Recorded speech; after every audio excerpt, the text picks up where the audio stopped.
Hello বন্ধুরা, কেমন আছো তোমরা সবাই? গত ব্লগে তোমরা দেখছিলা যে আমরা দক্ষিণেশ্বর যেতে পারছিলাম না, আজকে একটু পরেই বাইরেমো দক্ষিণেশ্বরের উদ্দেশ্যে। আর এই ফুলগুলা দেখে কি ভাবতেছো আমি বাড়িতে আয় বসি?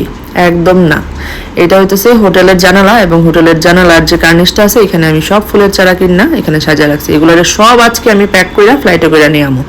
কয়েকটা চারা মা কিনছি আর কয়েকটা আমি কিনছি। আর এই যে ডালাগুলো দেখতেছো, এই ডালাগুলো আমরা দীঘা যে ঘুরতে গেছিলাম রাস্তার মধ্যে পায়া ভাঙ্গা লয়েছি। এগুলো আমাদের জন্মগত অভ্যাস, এগুলোর কথা চিন্তা করে লাভ নেই। চলো এবার দক্ষিণেশ্বরের লেগা বাইরে। এখন আয় পড়লাম মেট্রো স্টেশনে। মেট্রো দিয়েই দক্ষিণেশ্বর যেতে সুবিধা, কারণ এখন যেহেতু দক্ষিণেশ্বর পর্যন্ত মেট্রো হয়েছে, এটাই সব থেকে ইজি ওয়ে তোমার দক্ষিণেশ্বরে পৌঁছানোর।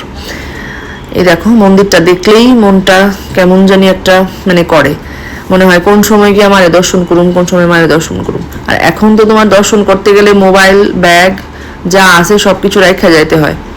আগে তো ক্যামেরা নিয়েও ঢোকা যেত, এখন তো ঢোকা যায় না, যার লেগে ছবি বা ভিডিও কিছুই করা যায় না ভেতরে।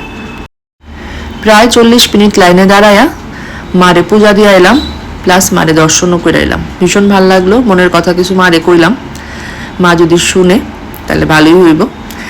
এবারে যাইতেছি আদ্যা পিঠের দিকে। দক্ষিণেশ্বরে আইলে আদ্যা মারে না দেখলে ভাল লাগে না। তবে কি জানো, আদ্যা মায়ের মন্দির কিন্তু 10:30 নাগাদ বন্ধ হয়ে যায়। পূজা হয়, পূজার পরে আরতি হয়, তারপরেই বন্ধ হয়ে যায়। তো অলরেডি 10:30 বাজে। আমরা তাড়াতাড়ি কইরা আদ্যা পীঠ দর্শন কইরা হোটেলের উদ্দেশ্যে বাইরে হয়ে গেলাম। হোটেলে আয়া খাওয়া দাওয়া কইরা আবার লাগেজ নিয়ে বাইরে হয়ে গেলাম গা। একটু পরেই ফ্লাইট আমরা, তো ওলা করে নিলাম। ওলাতেই আমার সুবিধা হয় এয়ারপোর্ট যাওয়া আসা করতে। খারাপই লাগতেছে, এবারের ট্রিপটা মনে হইতেছে এতটুকু পর্যন্তই আসলো। তবে অনেকদিন পরে বাড়িতে যাইতেছি, অনেকদিন না, ধরো 6-7 দিনের মতো আমরা ঘুরছি।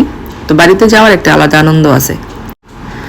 আবার কলকাতা শহরটারও কেমন জানি নিজের শহর মনে হয়, ছায়া যেতে খুব কষ্ট লাগে। তবে কিছু করার তো নাই, বাড়িতে তো যাইতেই হইব। তো আবার আমু কয়েকদিন পরে এই আশা রেখা শহরটারে ছাড়তেছি। এখন আমরা মোটামুটি এয়ারপোর্টের কাছাকাছি আয়া পড়ছি। একটা কি ভুল হয়েছে জানো, কিছু খাওয়ার নেওয়া হয়েছে না। তোমরা আমি কইছিলাম না আগের ব্লগে যে ফ্লাইটে আর ট্রেনে উঠলে আমার কেমন জানি খিদা পায় জায়গা। খায়া কিন্তু বাইরেছি হোটেল থেকে, কিন্তু ভাবছিলাম কিছু একটা শুকনা খাওয়ার সঙ্গে নিয়ে আমু, আনতেই ভুল লাগেছিল। আর এয়ারপোর্টের ভেতরে খাওয়ার যে দাম সেটা দেখে সন্তুষ্ট হয়ে যায়, কেনার আর সাহস হয় না। তো তার লিগেই ভাবতেছি খিদা লাগলে কি খামো। 1 কাপ চা বলে 350 টাকা। ওমা গোমা, চা না খাইলে কি হয়, বাড়িতে গিয়া কইরা খাইলাম। যাই হোক, আমরা গেট আসলো একদম নিচে, 101 নাম্বার গেট। ঠিক টাইমেই ফ্লাইট ছাড়লো। সেমভাবে আমার মেয়ে আবার বইয়া ফ্লাইটের ভিডিও করলো, এই ভিডিওটা আমার মেয়ে করছে।